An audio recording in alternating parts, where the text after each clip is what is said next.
Good morning, good afternoon, and good evening, my beautiful people. Welcome to our third reading of Percy Jackson and the Olympians, The Titan's Curse. Today, let's get into it with Chapter 3, Bianca D'Angelo Makes a Choice. After seeing Dr. Thorne turn into a monster and plummet off the edge of a cliff with Annabeth, you'd think nothing else could shock me. But when this 12-year-old girl told me she was the goddess Artemis, I said something real intelligent, like, okay? That was nothing compared to Grover. He gasped, then knelt hastily in the snow and started yammering. Thank you, Lady. Thank you, Lady Artemis. You're so. Wow. Get up, old boy, Talia snapped. We have other things to worry about. Annabeth is gone. Whoa, Bianca D'Angelo said. Hold up. Time out. Everybody looked at her. She pointed her finger all across. She pointed her finger at all of us in turn, like she was trying to connect the dots. Who who are you people? Artemis's expression softened. It might be a better question, my dear girl, to ask, who are you? Who are your parents? Bianca glanced nervously at her brother, who was still staring in awe at Artemis. Our parents are dead, Bianca said. We're orphans. There's a bank trust that pays for our school, but she faltered. I guess you could tell from our faces that we didn't believe her. What? She demanded. I'm telling the truth. You are a half-blood, Zoe Nightshade said. Her accent was hard to place. It sounded old-fashioned, like she was reading from a really old book. One of thy parents was mortal. The other was an Olympian. An Olympian athlete? No, Zoe said. One of the gods. Cool, said Nico. No, Bianca's voice quavered. This is not cool. Nico danced around like he needed to use the restroom. Does Zeus really have lightning bolts that do 600 damage? Does he get extra movement points for... Nico, shut up! She put her hands to her face.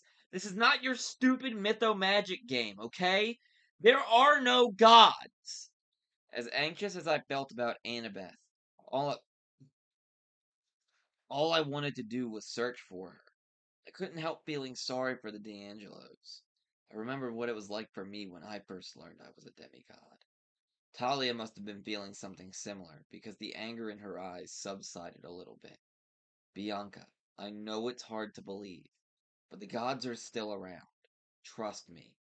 They're immortal, and whenever they have kids with regular humans, kids like us, well, our lives are dangerous. Dangerous, Bianca said. Like the girl who fell? Talia turned away. Even Artemis looked pained. Do not despair for Annabeth, the goddess said. She was a brave maiden. If she can be found, I shall find her. Then why won't you let us go look for her? I asked. She is gone. Can't you sense it, son of Poseidon? Some magic is at work. I do not know exactly how or why, but your friend has vanished. I still wanted to jump off the cliff and search for her, but I had a feeling that Artemis was right. Annabeth was gone. If she'd been down there in the sea, I thought, I'd be able to feel her presence. Ooh! Nico raised his hand. What about Dr. Thorne? That was awesome how you shot him with arrows. Is he dead? He was a manticore, Artemis said. Hopefully he is destroyed for now. But monsters never truly die. They reform over and over again, and they must be hunted down whenever they reappear. Or they'll hunt us, Talia said. Bianca D'Angelo shivered. That explains... Nico, you remember last summer, those guys who tried to attack us in the alley in D.C.? And that bus driver, Nico said. The one with the ram's horns. I told you that was real. That's why Grover has been watching you, I said. To keep you safe if you turned out to be half-bloods. Grover? Bianca stared at him. You're a demigod? Well, a satyr, actually. He kicked off his shoes and displayed his goat hooves. I thought Bianca was going to faint right there. Grover, put your shoes back on, Talia said. You're freaking her out. Hey, my hooves are clean. Bianca, I said, we came here to help you. You and Nico need training to survive. Dr. Thorne won't be the last monster you meet. You need to come to camp. Camp? She asked. Camp Half-Blood, I said. It's where half-bloods learn to survive and stuff. You can join us. Stay there year-round if you like. Sweet, let's go, said Nico. Wait, Bianca shook her head. I don't. There is another option, Zoe said. No, there isn't, Talia said. Talia and Zoe glared at each other. I didn't know what they were talking about, but I could tell there was bad history between them. For some reason, they seriously hated each other. We've burdened these children enough, Artemis announced. Zoe, we will rest here for a few hours. Raise the tents. Treat the wounded. Retrieve our guests' belongings from the school. Yes, my lady. And Bianca, come with me. I would like to speak with you. What about me? Nico asked. Artemis considered the boy. Perhaps you can show Grover how to play that card game you enjoy. I'm sure Grover would be happy to entertain you for a while.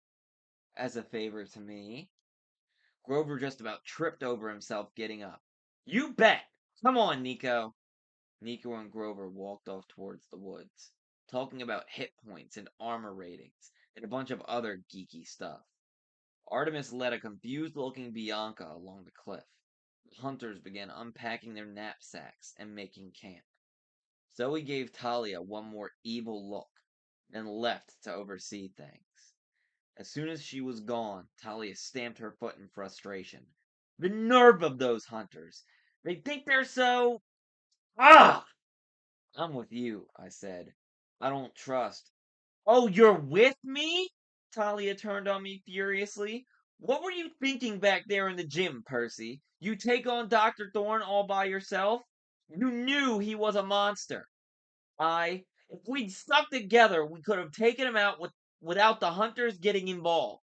Annabeth might still be here. Did you think of that? My jaw clenched. I thought of some harsh things to say, and I might have said them too. But then I looked down and saw something navy blue lying in the snow at my feet. Annabeth, Annabeth's New York Yankees baseball cap. Talia didn't say another word. She wiped a tear from her cheek, turned, and marched off, leaving me alone with a trampled cat in the snow. The hunters set up their camping site in a matter of minutes. 7 large tents, all of silver silk, curved in a crescent around one side of a bonfire. One of the girls blew a silver dog whistle, and a dozen white wolves appeared out of the woods. They began circling the camp like guard dogs. The hunters walked among them and fed them treats, completely unafraid, but I decided I would stick close to the tents. Falcons watched us from the trees, their eyes flashing in the firelight, and I got the feeling they were on guard duty too. Even the weather seemed to bend to the goddess's will. The air was still cold, but the wind died down and the snow stopped falling, so it was almost pleasant sitting by the fire. Almost. Except for the pain in my shoulder and the guilt weighing me down. I couldn't believe Annabeth was gone, and as angry as I was at Talia, I had a sinking feeling that she was right. It was my fault. What had Annabeth wanted to tell me in the gym? Something serious, she'd said. Now I might never find out. I thought about how we danced together for half a song, and my heart felt even heavier. Percy, huh! The slow burn is slow burning too much. I watched Talia pacing in the snow at the edge of camp, walking among the wolves without fear. She stopped and looked back at Westover Hall, which was now completely dark, looming on the hillside beyond the woods. I wondered what she was thinking. 7 years ago, Talia had been turned into a pine tree by her father, to prevent her from dying. She'd stood her ground against an army of monsters on top of Half-Blood Hill in order to give her friends Luke and Annabeth time to escape. She'd only been back as a human for a few months now, and once in a while she would stand so motionless you'd think she was still a tree. Finally, one of the hunters brought me my backpack. Grover and Nico came back from their walk, and Grover helped me fix up my wounded arm. It's green! Nico said with delight. Hold still, Grover told me. Here, eat some ambrosia while I clean that out. I winced as he dressed the wound, but the ambrosia square helped. It tasted like homemade brownie, dissolving in my mouth and sending a warm feeling through my whole body. Between that and the magic salve Grover used, my shoulder felt better within a couple of minutes. Nico rummaged through his own bag, which the hunters had apparently packed for him, though how they'd snuck into Westover Hall unseen, I didn't know. Nico laid out a bunch of figurines in the snow, little battle replicas of little battle replicas of Greek gods and heroes. I recognized Zeus with a lightning bolt, Ares with a spear, Apollo with his sun chariot. Big collection, I said. Nico grinned. We've got almost all of them. Plus they're holographic cards. Well, except for a few really rare ones. You've been playing this game a long time? Just this year. Before that, he knit his eyebrows. What? I asked. I forget. That's weird. He looked unsettled, but it didn't last long. Hey, can I see that sword you were using? I showed him Riptide and explained how it turned from a pen into a sword just by uncapping it. Cool! Does it ever run out of ink? Well, I don't actually write with it. Are you really the son of Poseidon? Well, yeah. Can you surf really well then? I looked at Grover, who was trying hard not to laugh. Geez, Nico, I said, I've never really tried. He went on asking questions. Did I fight a lot with Talia since she was a daughter of Zeus? I didn't answer that one. If Annabeth's mother was Athena, the goddess of wisdom, then then why didn't Annabeth know better than to fall off the cliff? I tried not to strangle Nico for asking that one. Was Annabeth my girlfriend? At this point, I was ready to stick the kid in a meat flavored sack and throw him to the wolves. Dude, Nico really needed that emo phase. I love little buddy to death, but he really needed that emo phase. Oh my goodness. I figured any second he was going to ask me how many hit points I had, and I'd lose my cool completely. But then Zoe Nightshade came up to us. Percy Jackson.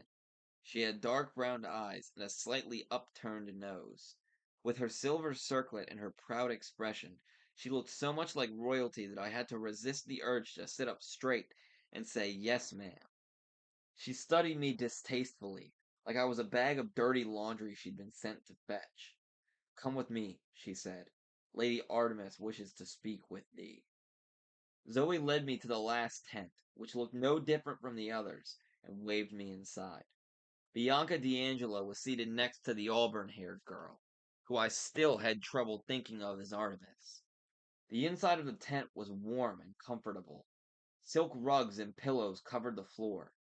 In the center, a golden brazier of fire seemed to burn without fuel or smoke.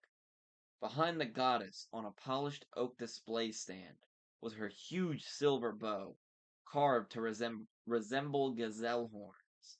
The walls were hung with animal pelts, black bear, tiger, and several others I didn't recognize. Figured an animal rights activist would have had a heart attack looking at all those rare skins. But maybe since Artemis was the goddess of the hunt, she could replenish whatever she shot. I thought she had another animal pelt lying next to her, and then I realized it was a live animal, a deer with glittering fur and silver horns. Its head resting contentedly in Artemis's lap. "Join us, Percy Jackson," the goddess said. I sat across from her on the tent floor. The goddess studied me, which made me uncomfortable. She had such old eyes for a young girl. "Are you surprised by my age?" she asked. A little. I could appear as a grown woman, or a blazing fire, or anything else I want, but this is what I prefer. This is the average age of my hunters, and all young maidens for whom I am patron before they go astray. Go astray? I asked. Grow up. Become smitten with boys. Become silly, preoccupied, insecure. Forget themselves. Oh. Zoe sat down at Artemis's right. She glared at me as if all the stuff Artemis had just said was my fault. Like I'd invented the idea of being a guy. You must forgive my hunters if they do not welcome you, Artemis said. It is very rare that we would have boys in this camp. Boys are usually forbidden to have any contact with the hunters. The last one to see this camp, she looked at Zoe. Which one was it? That boy in Colorado, Zoe said. You turned him into a jackalope. Ah, yes, Artemis nodded, satisfied. I enjoy making jackalopes. At any rate, Percy, I've asked you here so that you might tell me more of the manticore. Bianca has reported some of the disturbing things the monster said, but she may not have understood them. I'd like to hear them from you. And so I told her. When I was done, Artemis put her hand thoughtfully on her silver bow. I feared this was the... Excuse me. I feared this was the answer. Zoe sat forward. The scent, my lady? Yes. What scent? I asked. Things are stirring that I have not hunted in millennia, Artemis murmured. Pray so old I have nearly forgotten. She stared at me intently. We came here tonight sensing the manticore, but he was not the one I seek. Tell me again exactly what Dr. Thorne said. I hate middle school dances. No, no. After that. He said somebody called the general was going to explain things to me. Zoe's face paled. She turned to Artemis and started to say something, but Artemis raised her hand. Go on, Percy, the goddess said. Well, then Thorne was talking about the great stir pot. Stirring, Bianca corrected. Yeah. And he said, soon we shall have the most important monster of all. The one that shall bring about the downfall of Olympus. The goddess was so still she could have been a statue. Maybe he was lying, I said. Artemis shook her head. No, he was not. I've been too slow to see the signs. I must hunt this monster. Zoe looked like she was trying very hard not to be afraid, but she nodded. We will leave right away, my lady. No, Zoe. I must do this alone. But Artemis, this task is too dangerous even for the hunters. You know where I must start my search. You cannot go there with me. As you wish, my lady. I will find this creature, Artemis vowed, and I shall bring it back to Olympus by winter solstice. It will be all the proof I need to convince the council of the gods of how much danger we are in. You know what the monster is? I asked. Artemis gripped her bow. Let us pray I am wrong. Can goddesses pray? I asked, because I'd never really thought about that. A flicker of a smile played across Artemis's lips. Before I go, Percy Jackson, I have a small task for you. Does it involve getting turned into a jackalope? Sadly, no. I want you to escort the hunters back to Camp Half-Blood. They can stay there in safety until I return. What? Zoe blurted out. Artemis, we hate that place. The last time we stayed there... Yes, I know, Artemis said. But I'm sure Dionysus will not hold a grudge just because of a little, misunderstanding. It's your right to use Cabin 8 whenever you are in need. Besides, I hear they rebuilt the cabins you burned down. Zoe muttered something about foolish campers. And now there is one last decision to make. Artemis turned to Bianca. Have you made up your mind, my girl? Bianca hesitated. I'm still thinking about it. Wait, I said. Thinking about what? They've invited me to join the hunt. What? But you can't! You have to come to Camp Half-Blood so Chiron can train you. It's the only way you can learn to survive. It is not the only way for a girl, Zoe said. I couldn't believe I was hearing this. Bianca, camp is cool. It's got a Pegasus stable and a sword fighting arena, and I mean, what do you get by joining the Hunters? To begin with, Zoe said, immortality. I stared at her, then at Artemis. She's kidding, right? Zoe rarely kids about anything, Artemis said. My hunters follow me on my adventures. They are my maidservants, my companions, my sisters in arms. Once they swear loyalty to me, they are indeed immortal, unless they fall in battle, which is unlikely, or break their oath. What oath? I said. To forswear romantic love forever, Artemis said. To never grow up, never get married, to be a maiden eternally. Like you? The goddess nodded. I tried to imagine what she was saying. Being immortal, hanging out with only middle school girls forever. I couldn't get my mind around it. So you just go around the country recruiting half-bloods? Not just half-bloods, Zoe interrupted. Lady Artemis does not discriminate by birth.